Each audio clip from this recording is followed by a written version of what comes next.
बच्चे यहाँ दिया हुआ है कि 1/3 पर पावर 3 पर पावर 2 है, यानी पावर पर पावर है। एक पर चाहे पावर कितना हो रहे तो उसका पावर कितना 50 पावर 100 पावर 1000 पावर रहेगा तो भी उसका मान एक ही आएगा। तो यहाँ दिया हुआ है, जिस तरह से दिया हुआ है उसका मान उसी तरह से निकालेंगे। तो बटा पर पावर जब घातांक पर घातांक पावर जब रहता है तो उसमें गुना हो जाता है। तो एक ही रहेगा चाहे पावर दें या नहीं दें, और उस पर 3 पर पावर 3 है और इस पर पावर 2 है तो 3 दूना 6, तो 3 पर पावर 6 हो गया और यही हो गया आंसर। तो इस तरह से अगर दूसरा क्वेश्चन और रहेगा कोई भी, जैसे मान लिया 1 पर पावर 4 पर बटा 2 है और इस पर पावर 3 है, तब क्या करेंगे, या इस पर पावर 4 है तो इसे हल करेंगे तो बस बटा 1 ऊपर में ज्यों का त्यों छोड़ देंगे। 1 को 4 बार करें 1000 बार करें, पावर पर पावर करें, उसका मान एक ही रहेगा।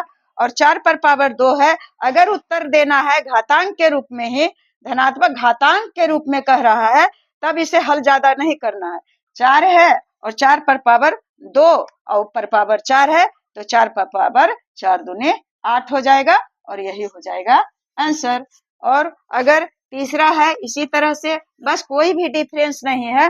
मान लिया जाए कि 1 पर पावर 5 है और 5 पर पावर दिया हुआ है 3 और इसके ऊपर पावर दिया हुआ है 3, तो कैसे हल करेंगे।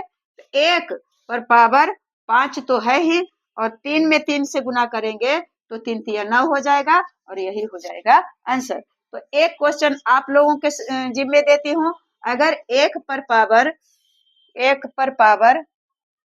7 है और इसके पावर 2 है, 7 पर 2 और इस पर पावर दिया हुआ है 3, तो इसका कितना हो जाएगा आंसर में आप बताइए।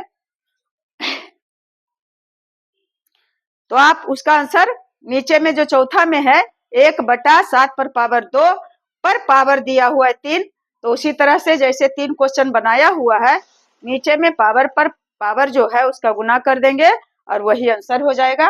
तो बच्चे आप से मैं आशा करती हूँ और उम्मीद करती हूँ कि आप इसका आंसर देंगे, और नहीं भी देंगे तब भी तो मैं बोल देती हूँ, वीडियो तो बना होंगे। सीखिए, जब तक किसी बहाने आप बनाइएगा नहीं तब कलम कॉपी आपके हाथ में आएगा नहीं, या आप सक्रिय एक्टिव नहीं कीजिएगा तब फिर दिक्कत होगा। इसलिए आप लोग बनाने का कोशिश